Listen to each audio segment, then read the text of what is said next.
Paper leak वाला कोई लड़का है? आ जाओ। ये जो पेपर चोरी किया ना आपका, ये आपको रोकने का तरीका है, ये आपको ठगने का तरीका है। सच्चाई ये है कि आप पिछड़े वर्ग के हो और इस देश में आप जैसे युवाओं का कोई भविष्य नहीं है। आपने राम मंदिर का फंक्शन देखा, उसमें आपने एक ओबीसी चेहरा देखा, एक आदिवासी चेहरा देखा? नहीं। यहाँ पे पेपर लीक वाला कोई लड़का है? आ जाओ। नाम क्या है तुम्हारा? अंकित। पूरा नाम क्या है? आ जाओ ऊपर।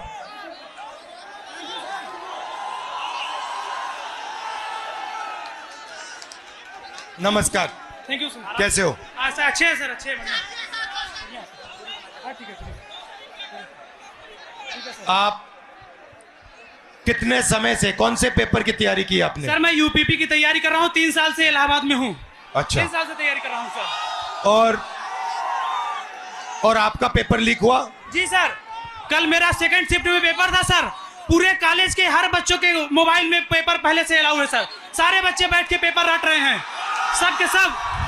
और इसी तरह मेरे बड़े भाई 7 साल से इलाहाबाद में संघर्ष कर रहे हैं। आरओ का पेपर देने गए सर, कमीशन बोल रहा है नहीं है, लेकिन सबके मोबाइल में वो पेपर था सर, सबके मोबाइल में पेपर था।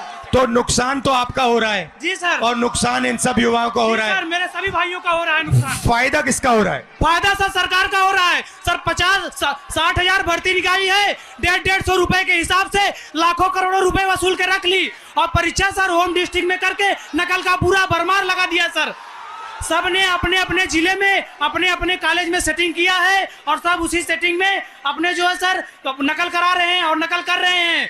और आपने पढ़ाई में कितना समय दिया और कितना पैसा लगाया? सर मेरा अब तक पढ़ाई में मेरे माता पिता से लाखों रुपए खर्चे हो गए सर। मैं इलाहाबाद में आकर 20,000 रुपए की 2 बार कोचिंग कर चुका हूँ सर।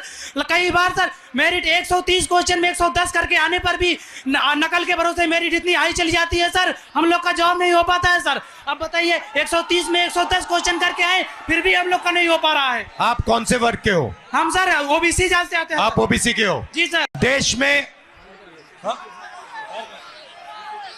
अब अच्छी तरह सुनो, देश में ओबीसी वर्ग कितना है? देश में सर ओबीसी वर्ग लगभग सर 70-60% है। दलित वर्ग कितना है? दलित वर्ग भी सर 60% है लगभग। 60%? जी सर। नहीं, ओबीसी वर्ग 50% है। जी सर। दलित वर्ग 15% है, आदिवासी वर्ग 8% है। कितना हुआ सर? पूरा हो गया 73% सर। 73% दलित आदिवासी पिछड़े। ठीक है। अब मजे की बात सुनो।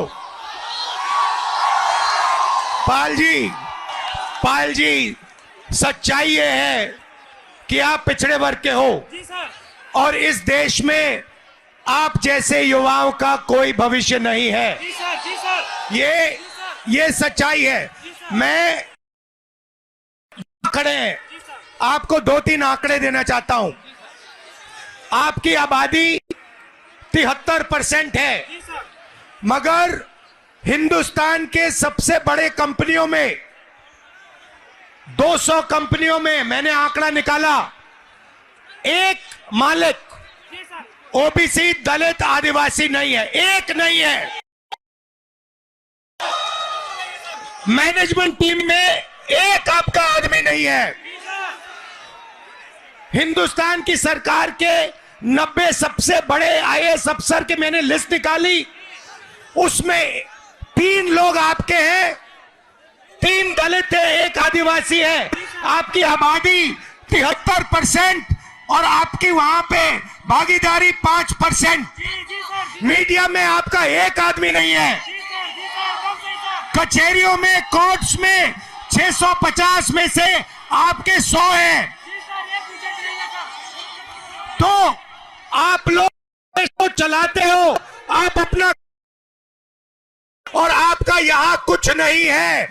आपको भड़काया जा रहा है, आपको अंधा किया जा रहा है। मैं आपसे पूछना चाहता हूं, आपने राम मंदिर का फंक्शन देखा? उसमें आपने एक ओबीसी चेहरा देखा? एक आदिवासी चेहरा देखा? नहीं। उसमें एक नहीं था, उसमें अमिताभ बच्चन थे, ऐश्वर्या राय थी, नरेंद्र मोदी थे। 73% का हिंदू राष्ट्र है जिसमें 73% की आबादी कहीं दिखती नहीं है। आप लोग पता है कहां हो? दिहाड़ी मजदूरी जो करते हैं ना, उन लोगों की लिस्ट निकालो, वहां आपके नाम मिलेंगे। और ये लोग क्या चाहते हैं? ये लोग चाहते हैं कि आप लोग कभी भी इस देश को कंट्रोल ना कर पाओ। ये देश आपका है, 73% का है। और ये जो पेपर चोरी किया ना आपका, ये आपको रोकने का तरीका है, ये आपको ठगने का तरीका है।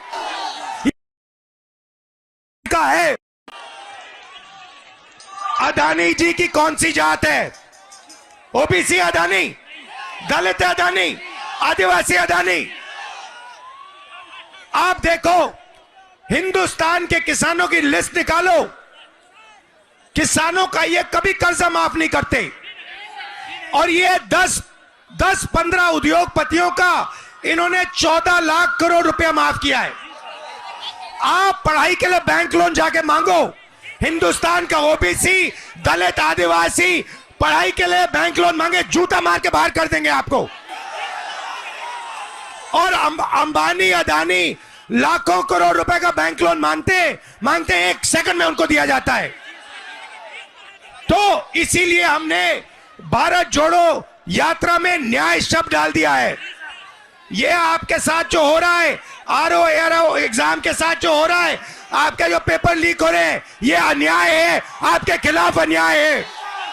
और ये अन्याय आपके प्रधानमंत्री करवा रहे हैं, इस बात को मत भूलिए।